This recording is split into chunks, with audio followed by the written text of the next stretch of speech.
L'intelligence artificielle ouvre de nouvelles approches en matière de stratégie. D'abord parce que l'IA transforme la nature des produits. Montres, t-shirts, chaussures, livres, compteurs d'électricité, voitures, autant de produits devenus intelligents car interagissant avec leur environnement via des datas et potentiellement connectés si reliés à des plateformes digitales. Ces produits intelligents et connectés rendent au passage définitivement caduc le clivage industrie-service dans la mesure où ces produits renferment une part de service, parfois gratuit, parfois payant, via des systèmes d'abonnement notamment.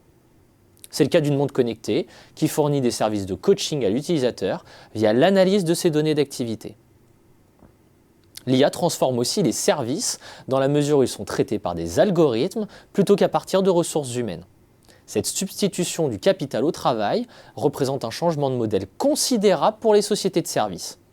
Outre l'introduction d'une composante coût marginal zéro, l'expert comptable, l'avocat, le conseiller financier ou le cabinet de recrutement doit apprendre à travailler avec le robot, à se laisser inspirer par ses recommandations, tout en conservant un sens critique sur ses résultats. L'IA devient assistant du collaborateur pour produire plus vite, davantage, mais aussi pour produire mieux.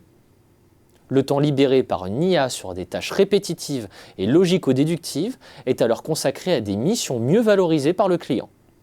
En creux de ces usages de l'IA se dessinent de nouvelles possibilités en matière de stratégie d'entreprise. D'abord, l'IA va clairement exacerber les logiques de domination par les coûts et déclencher de nouvelles guerres des prix compte tenu des usages autorisés par l'IA, notamment l'automatisation des tâches et l'accroissement des capacités de production.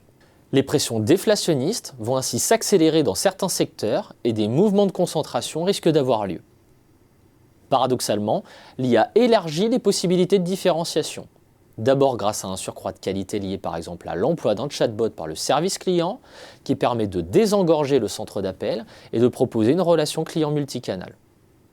L'IA ouvre aussi un boulevard au positionnement low cost quand une entreprise fait le choix d'un modèle 100% robotisé. C'est ce que font actuellement les techs du juridique, de la finance et de l'éducation.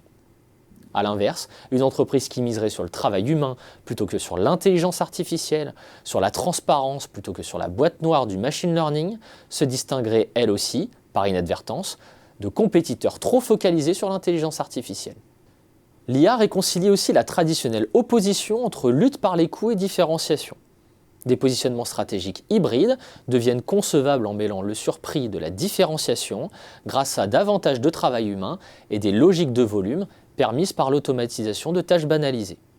On est donc loin de cette image d'Épinal, au sein de laquelle l'intelligence artificielle supplante le travail humain et indifférencie les offres et donc les positionnements stratégiques.